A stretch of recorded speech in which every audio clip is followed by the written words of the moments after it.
today's module is really focused on this section of the underwriting model, which is the income section. So three things that kind of go into this section.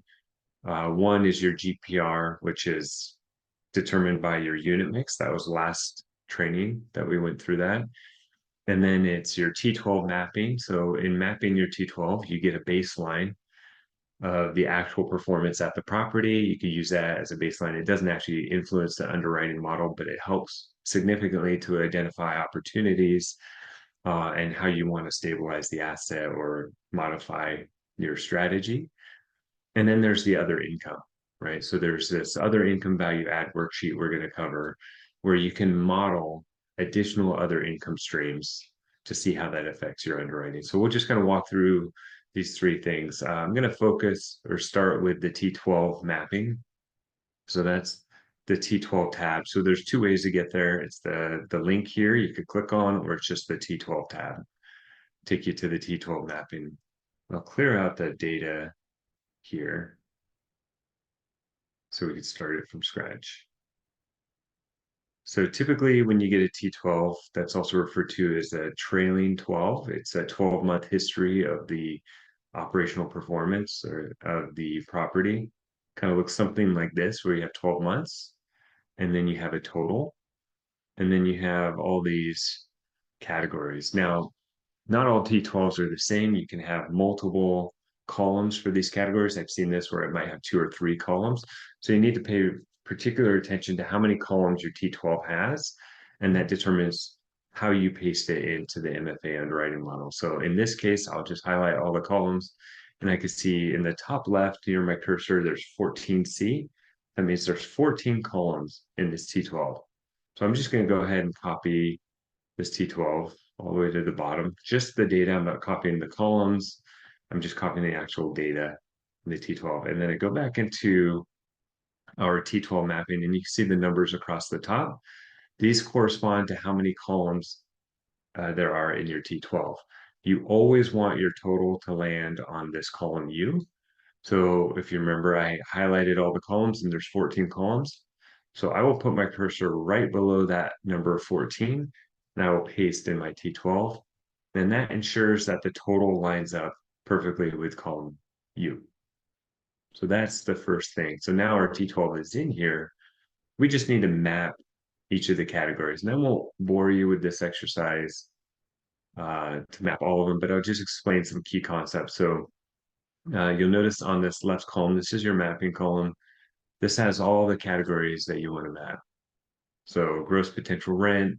A couple of things to note about this. Anything with the 3 asterisks like this, those are just headers. Those aren't actual fields that you map.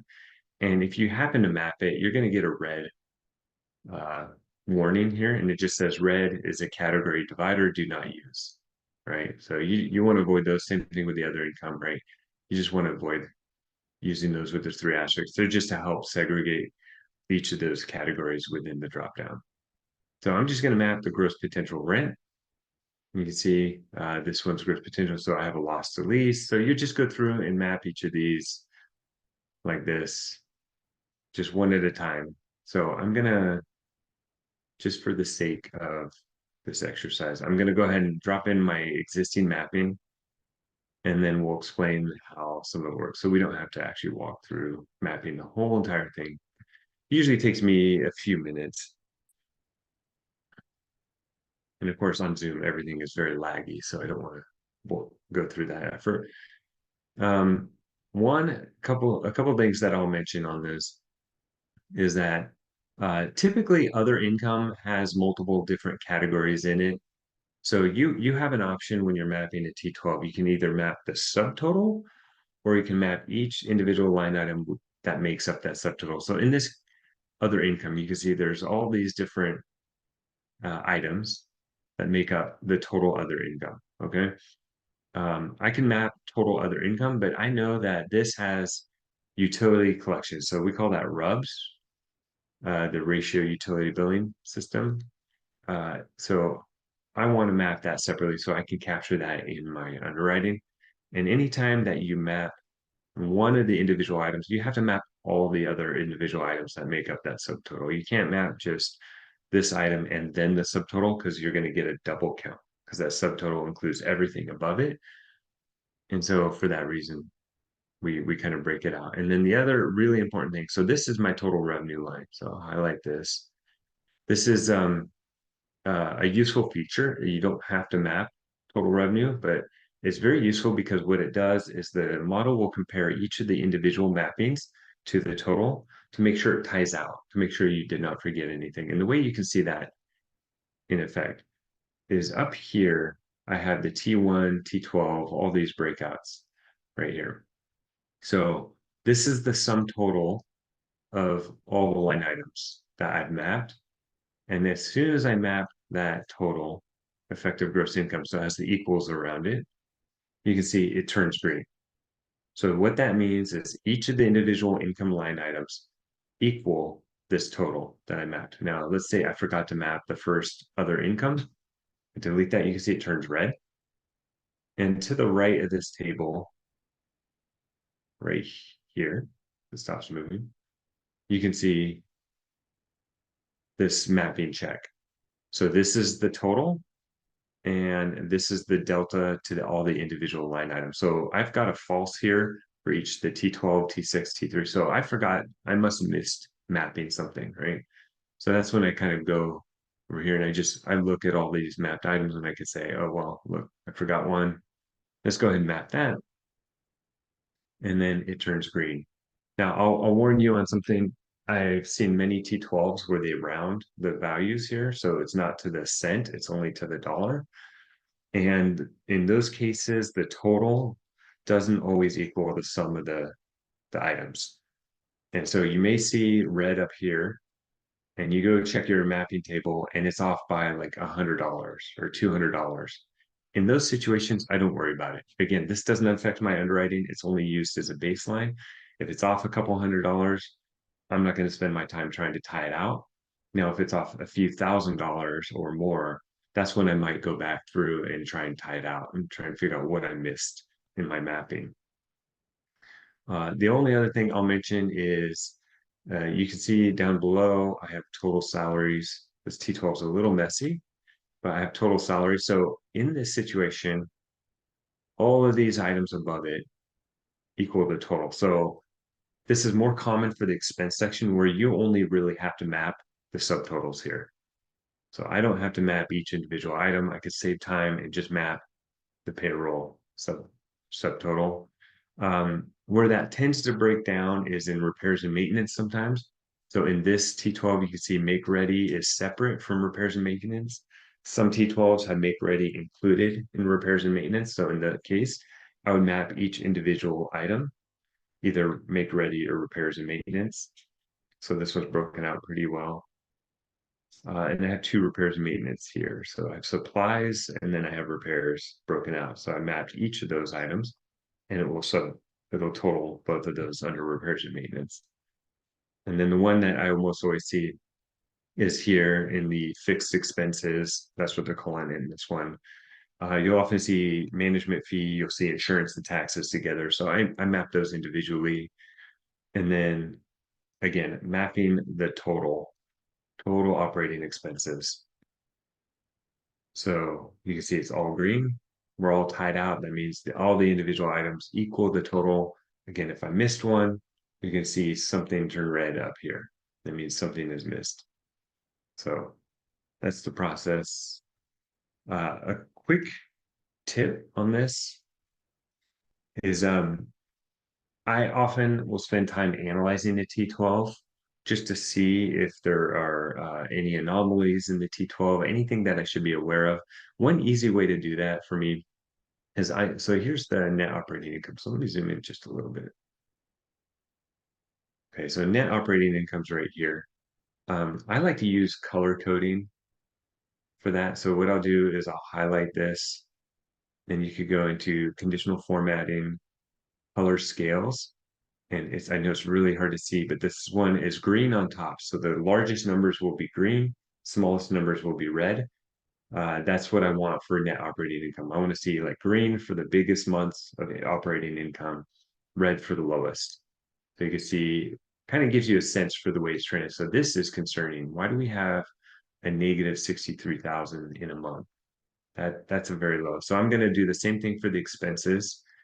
And this one, expenses, I usually do red. So the largest number is red, the smallest number is green. So you can see, there you go. There's our expense. It kind of shows us. So we can see variable expenses has that 195. So I'll just start scanning up. So repair and landscaping, look at this. Total repairs. So I can do the same thing for total repairs. I have a quick shortcut in my thing. Makes it a little easier. So 85,000. So I just keep scanning up this T12, like what caused this 85,000? So I'm actually having a hard time identifying. I'm wondering if this total, well, we know the total. Oh, so total supply. So this T12 formatting is really difficult. So repair and landscaping.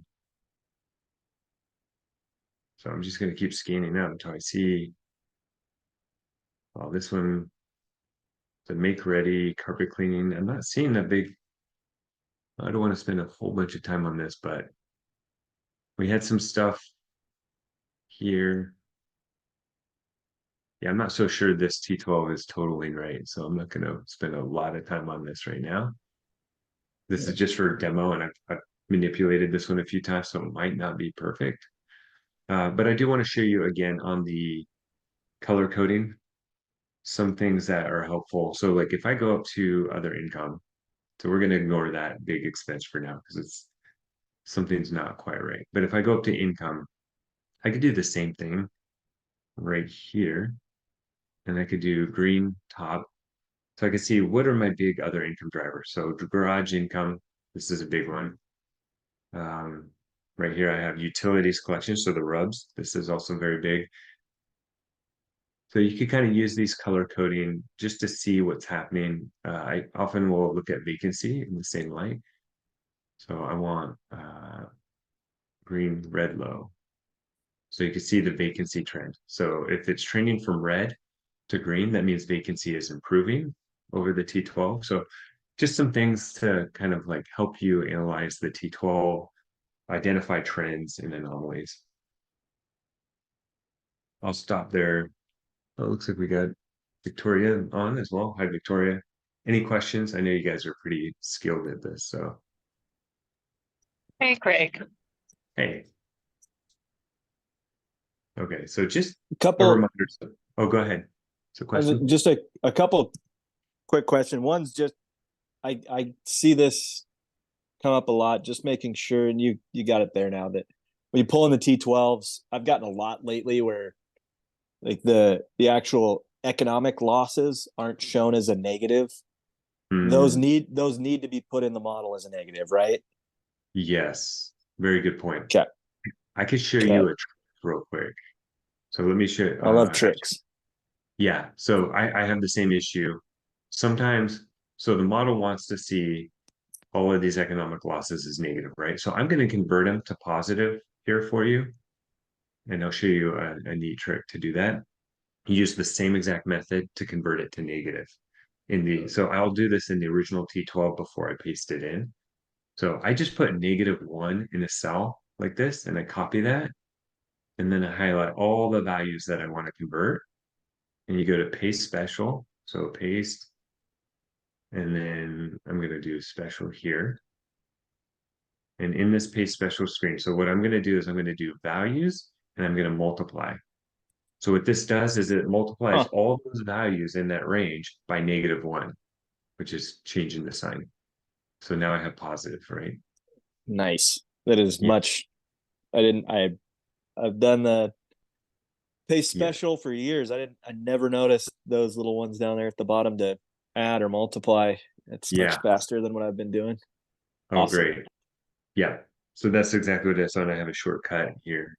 Bring up the thing. So just again, values and multiply, and then it converts all to negative. Awesome. Really good point.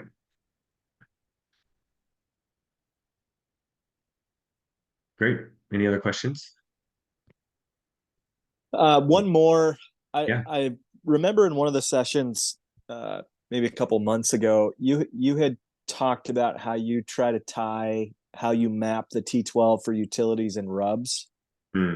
Could you go through that one more time? That's one thing that I feel like I'm still missing, and I'm not quite catching the rubs right. Yeah, we continue to modify our process for that because I think so. Let me just see.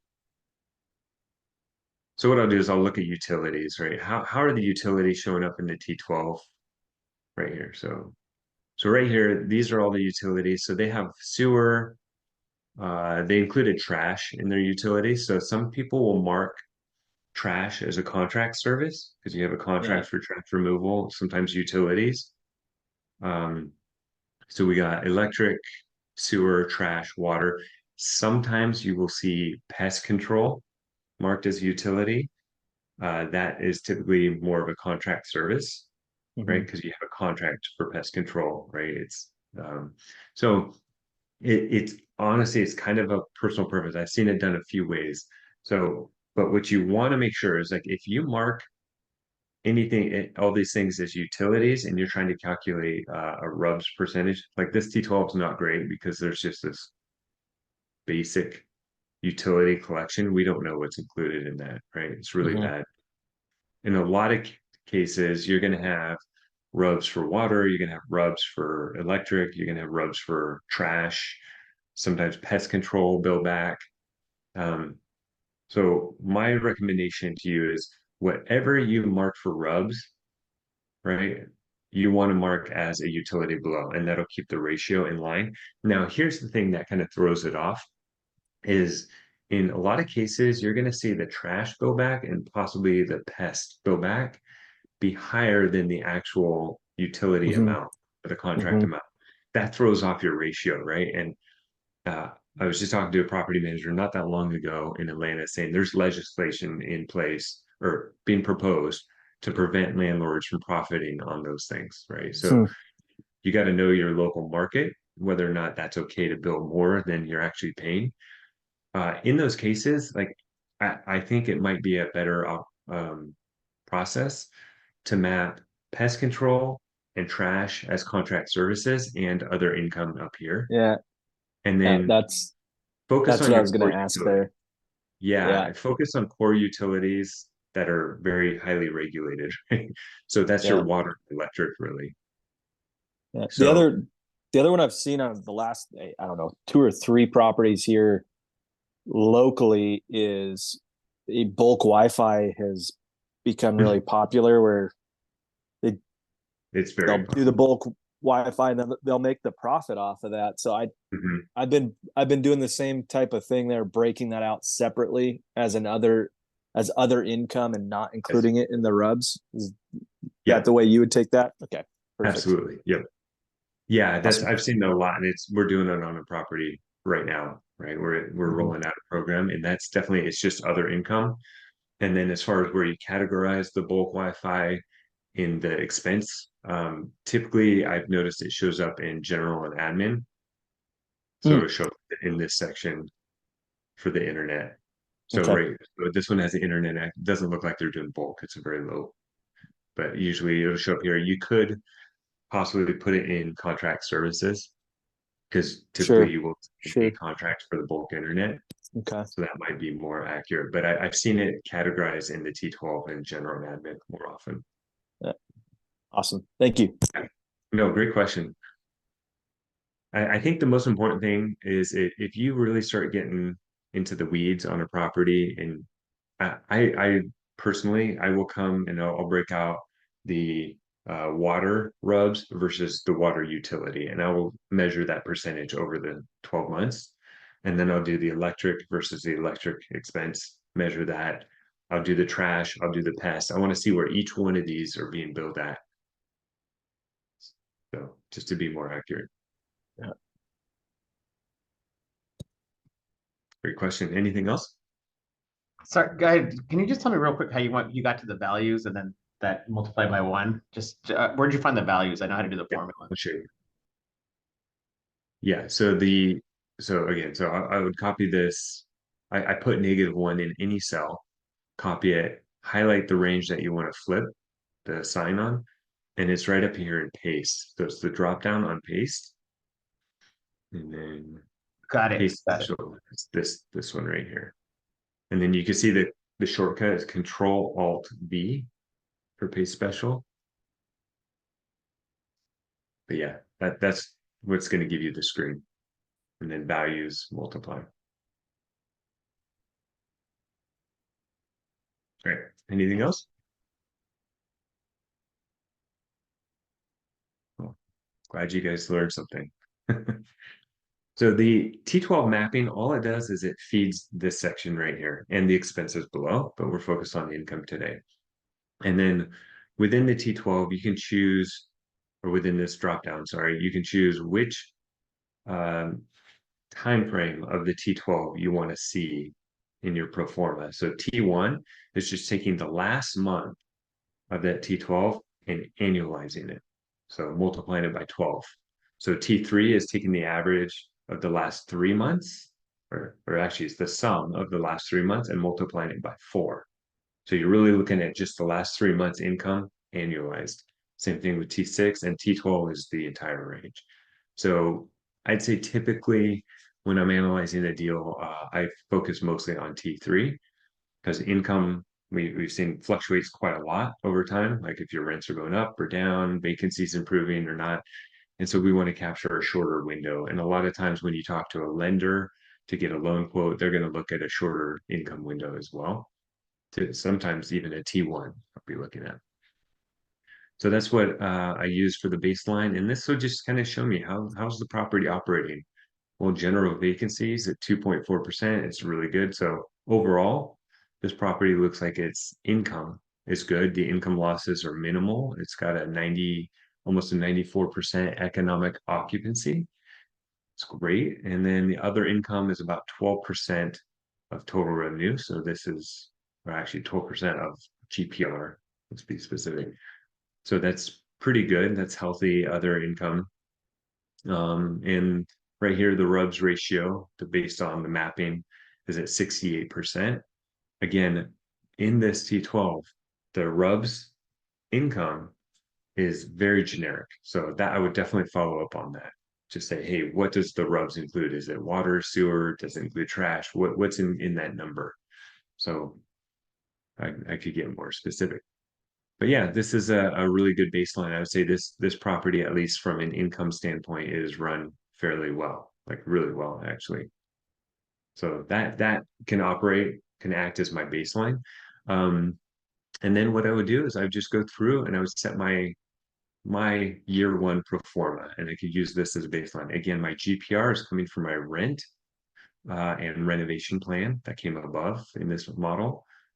In this section, if I just wanted to kind of do some scenarios. Let's say, okay, in year one, I really believe I'm going to get $1,250 in rent per unit. I could put that in and it overrides everything above that we did for our unit mix. And I could just kind of see what that scenario would do for my returns, for my income. If you want to remove it and restore the unit mix GPR, you just delete it and it puts it back. And you'll notice in here we have a downtime vacancy. So based on our renovation plan and the timeline, the model will roll those units from classic into a vacancy bucket and then back onto the rent roll after the renovation timeline set above, which we covered in a previous training. And it generates my downtime renovation costs, my vacancy costs. So you can see the renovations occurring over 2 years, and this is the cost associated with it and the vacancy for that vacancy. And then generally speaking, if we're not renovating 100% of units, we're going to have some small amount of general vacancy, probably. Units become vacant. So I'll probably include a little bit into the vacancy. Now, this is a new feature in the model. Let me just step back. So most underwriting models that I have seen will calculate vacancy based on a percent of the GPR, right? So it'd be like 2% of the GPR is how you get to your financial vacancy. Well, in this model, it's a little different because the thought process here is if you have vacant units, then you're not collecting RUBS for those units. You probably don't have parking income, laundry income. You don't have all the other income items because that unit is vacant and that tenant has left. So the way it's calculated here is percent of GPR plus 2% of the other income to generate this number for the financial vacancy. Now, as I mentioned, I don't see this in a lot of models. I've seen it a couple of times, but now you have the option to toggle that. Let's say you don't agree with this methodology and you want to go to just percent of GPR. You can put that off, and now the calculation is updated for just the percent of GPR. So, I noticed that some people that try and underwrite this model and compare it to another model, this is one of the gaps that you'll see between the models. So you can choose how you want that to be calculated. And then the rest of it is just putting in your assumptions, your percentage GPR for your concessions. You can say they're about 0.5%, no bad debt. So you can model maybe a little bit of bad debt, no bad debt, loss to lease. This 4 is probably a little bit high. They're only at 3.4 loss to lease. So you can model what you feel is more accurate. I'd probably do something like this. Especially with the economy, you're going to see some bad debt, right? You could do something like that. Other income. This is the part where I would do that analysis for RUBS, right? I would look at each utility versus each RUBS item and come up with my ratio. Typically, we want to be about 80 to 85%, especially on water and electric. Those are usually the biggest utilities, water specifically and sewer. So you can see I'm at 80% at this level. Other income, I just set equal to what's in place. Again, you want to analyze the other income, make sure that it makes sense. And then we're going to talk now about this other income value add. So this is a neat opportunity for us to look at what other income is being generated at the property and then decide if we want to deploy additional programs to generate more other income. So we'll look at examples for that right now. Let's go. So you just click on this link. It's the tab way over here. Click on the link to get there faster. Let me zoom in. All right, there we go. So this is just an example, right? This just to show you how it works. You can model whatever you want here, but the process is the same for each additional other income item, right? How many income units do you have? If there is an installation, so you're going to implement this program, when are you going to start to install this program and when is it going to be complete? So for like covered parking, this requires construction. That's going to take time. And so in this case, I'm saying we're going to start at month 4 after takeover and we're going to complete it in month 21. And, we're going to finish the first set of units 2 months after start. So we're going to start collecting income on those in month 6. We're going to spend $2,400 per unit to install these 40 units of covered parking, and we expect to collect $40 per unit. And there are 0 monthly operating costs associated with covered parking. So once you have input all that, you can see your monthly net revenue per unit, see the total CapEx costs, and then it calculates your 1-year ROI, or return on cost, technically. And then it also, to the right, has all the breakouts. So here's your net income per year. This is the gross income. So the net income would be lower if there are operating costs associated with it. There are no operating expenses here, you can see, and the CapEx layout, right? We're going to need 48,000 over these 2 years, so 96 total.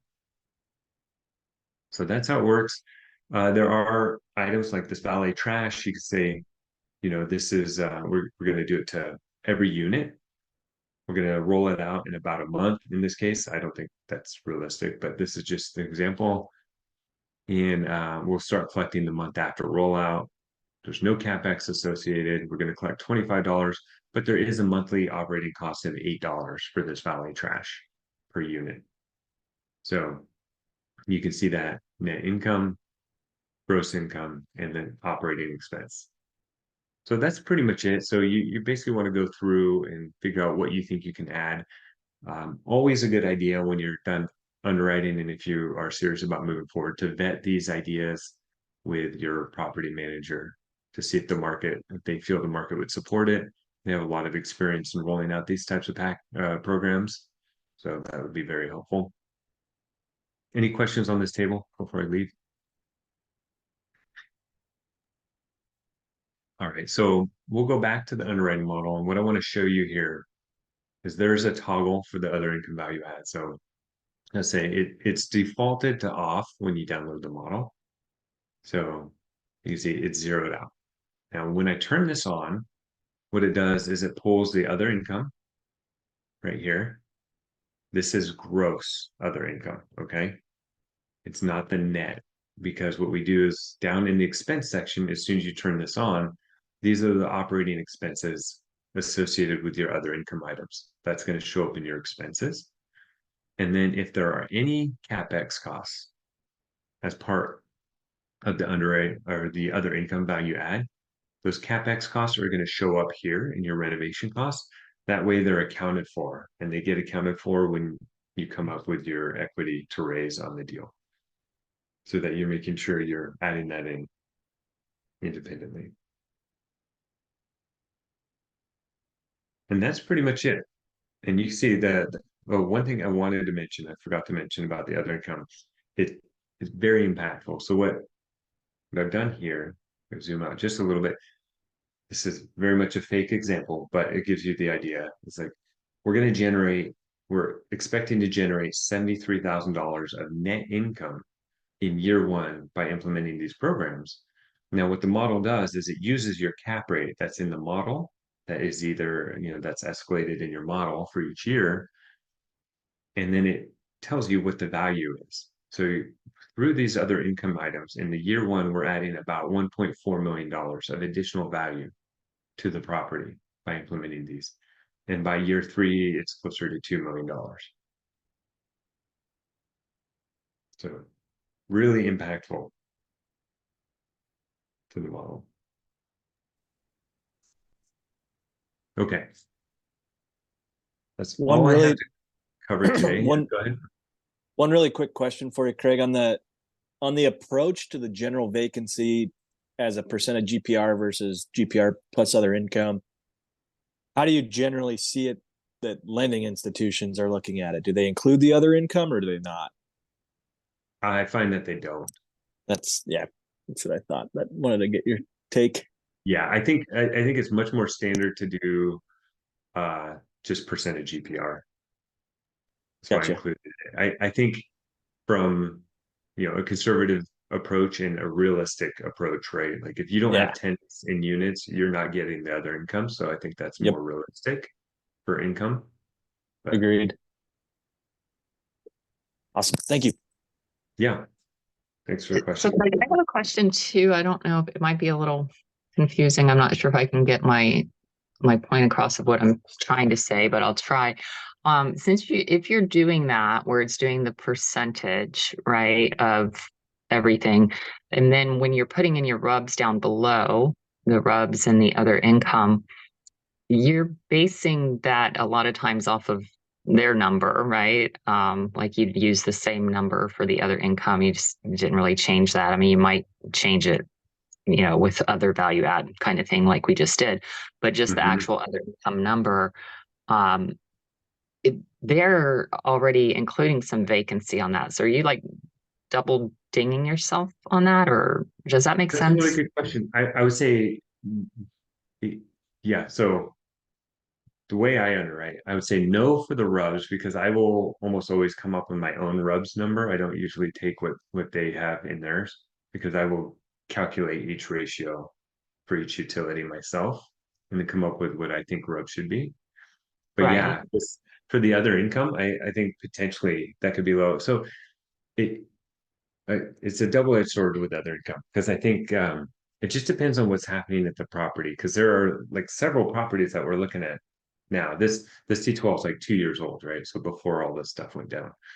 But there are a lot of properties that we look at now where they have really high like fee income, really high fee income, eviction income, right? Recaptured stuff. Like bad debt recovery, right? All these things that are really high, it's kind of boosting other income, I've noticed. So if you expect to take over a property and you're going to stabilize it, hopefully better than it is, we may actually see other income come down.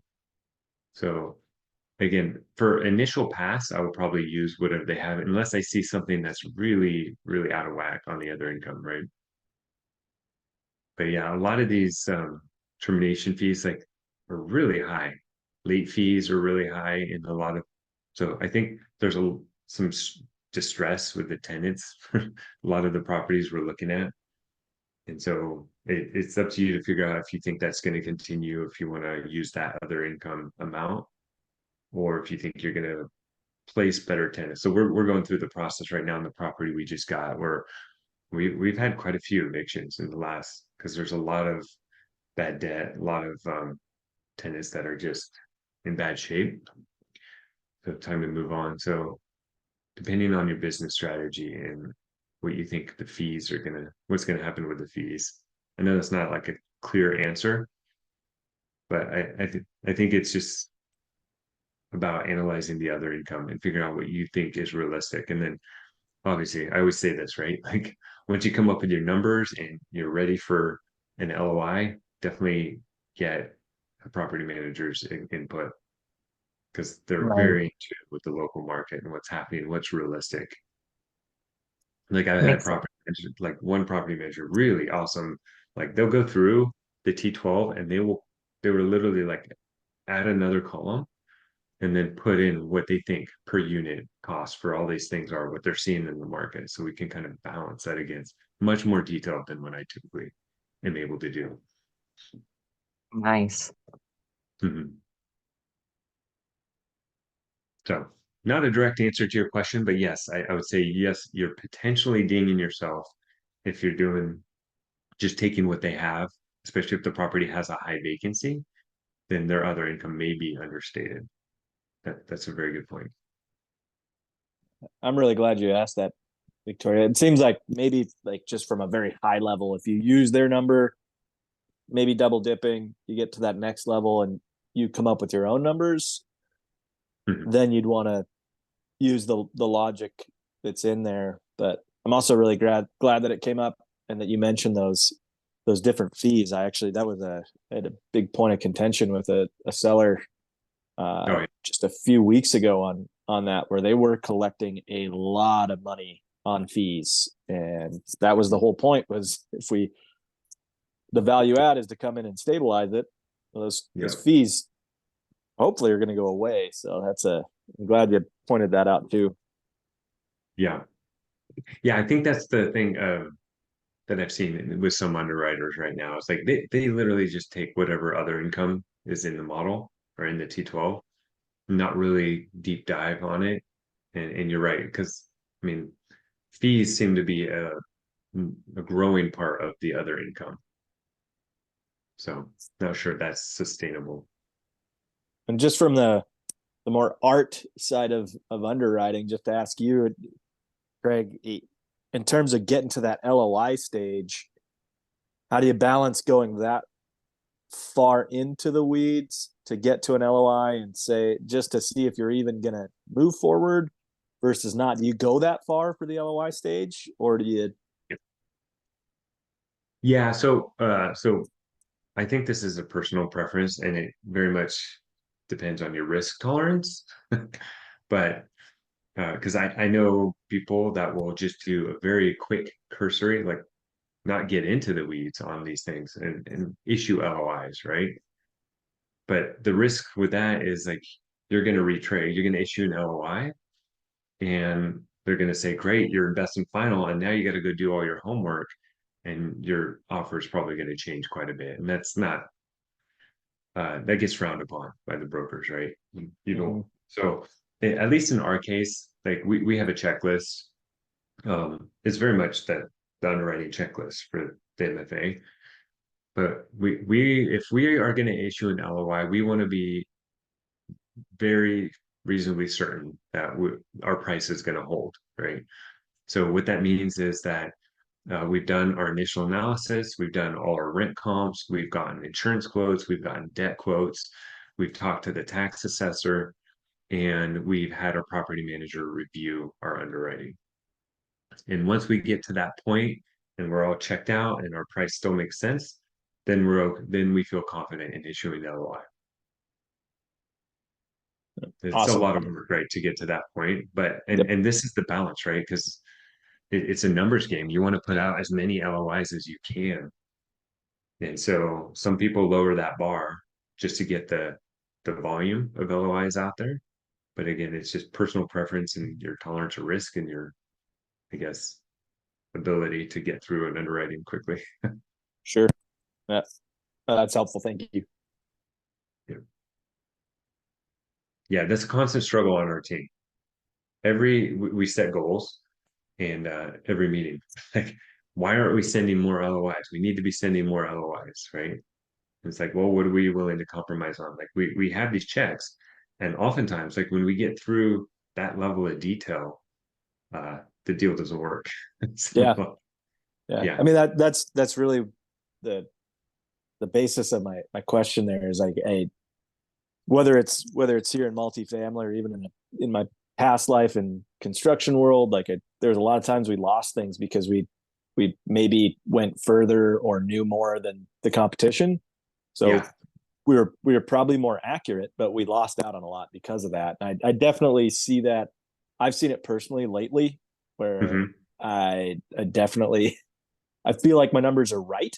And I feel confident in them, but yeah, I'm getting beat just on the fact that others are getting to the table at least. And that's really where I've been struggling a little bit the last month is, do I want to at least get to the table and have the conversation, or, and I know that's the art of it. There's no science to it. Yeah. But I think part of the game too is like, so the first pass of underwriting that we do, going through all those steps, is the most conservative, right?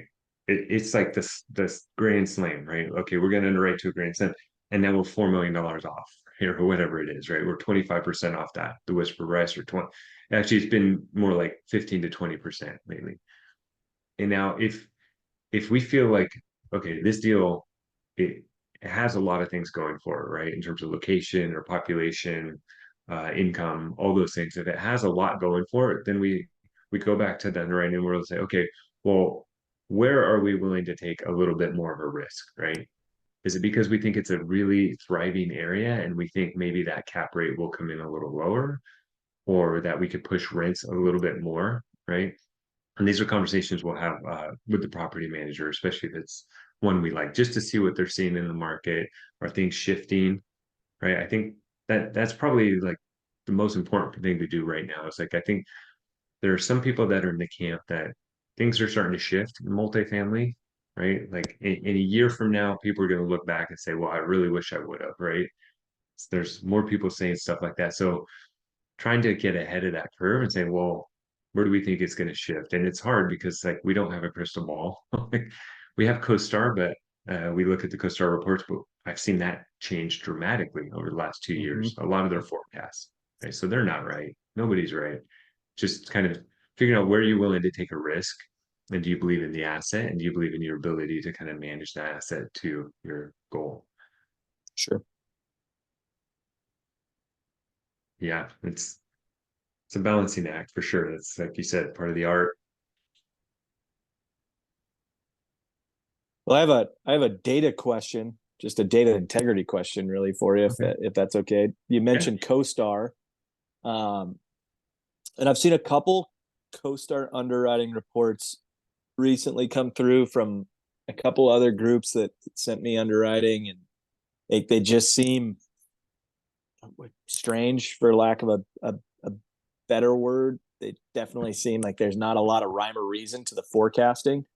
I don't know if you've, number one, I don't know if you've seen that with CoStar, and I don't know, have you looked much at the Crexi intelligence data?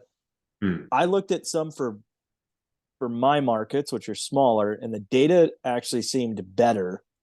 But I've gotten some feedback from others lately that they were really disappointed in the Crexi data. So I'm just curious if you've seen either side of that, kind of where your thoughts are around just data integrity and what you like, don't like.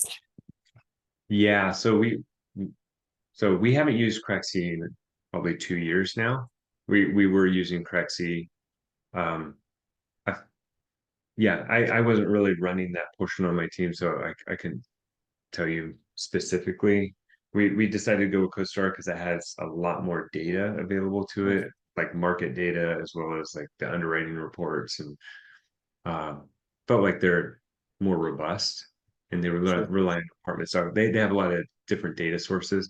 We also looked at Yardi because Yardi has a property management software, so they get actual like income and expense data, which I thought was really Mm. helpful. But Mm. yeah, I mean, as terms of data integrity, I can't really talk to it. I don't Yeah, really fair know. enough. Yeah, I Yeah. could tell you we looked at one problem. So right when things started to turn, right when they started doing the interest rate increases, right? We we were really serious about a property, and CoStar was just amazing. Everything looks great about this market. We ended up not doing that deal. It came back to us 6 months later. I pulled the CoStar again, and it was completely different, radically Huh. different. People had the Huh. cracks. I'm like, whoa, like really glad we didn't get into that deal. Yeah. Huh. Market totally shifted. Interesting. So Interesting. Yeah. I've seen similar, and I've seen I looked at one property where Yardi, like, when I went through and did my own data research, Yardi seemed accurate and CoStar wasn't. Then I looked at one mhm. a few weeks ago where Yardi seemed so far off it wasn't even funny, and CoStar seemed accurate. So that's why I want to just pick your brain a little bit there. It's probably unfortunately exactly what I thought, that you just got to Yeah, kind of look at all of them, and if you can, and if you make have it. your own Yeah, best I don't know. best guess. Praveen or Victoria, did anyone else have like experience with the other data factories? I just use CoStar. Yeah. We just signed up for that Crexi Intelligence, so I'm still kind of learning how to use it. But I find it's pretty frustrating unless you're looking at a really large market. Like it doesn't seem to be very good for Interesting. secondary markets. Interesting. I might ping you offline on that, because I've been on the fence with Crexi Intelligence just on some of the stuff I've been able to get them to like send me just as a test. Almost seems better for my market, but it's so tough to tell. So I'll reach out to you, Victoria. I'm really Sure. curious about that. Sure. Right. Right. I'll just throw out the same tip I do to everybody. I don't know if anybody knows on the call, but I've got a good contact again through Upwork for anybody that likes the data analytics side or just wants reports. I'm happy to send anybody my contact that I use to pull. It's $15 15 to 20, depending on how much data you want. Raw data out of CoStar for market research or pulling underwriting reports. If you're just doing high level analytics and don't want to bug your broker, so reach out to me. The guy likes making his $20, so Yeah, I'll probably reach out to you on that. yeah. And I'm also happy I built out a little market analytics model where I just pull the data, plops in, and it Oh, gives effective rent growth, month over month changes, normal rent growth, vacancy, concessions, all that fun stuff. Uh, Happy to just share that. You just update the raw data and it updates plots. So really cool. Do you want to use a little time in the next meeting to kind of show us? yeah, no, I'd love to, Craig. Yeah, it's Cool. yeah, it's pretty easy to do, and it's really insightful data. You can the gentleman that I use, I get him to pull A, B, and C Hmm. data, so the different levels there, and you can see the differences. And in my market, it is drastically different. So it's really important to see those differences. And like A class in my market is getting crushed. There's just Oh, a really? ton of new development. C class is just, you can't fill them fast enough. Rents are growing. So it's really intriguing to be able to see total market and then the different ones. Yeah, I'd love to show it. Cool. Got it. I'll add this to the agenda for July. Yeah, we won't meet July 4th week. It's the week after. I think Perfect. so. Be 3 weeks from today. Okay, cool. Thanks. Any other questions, parting comments, tips? All right. Okay, everyone. Thank you for attending.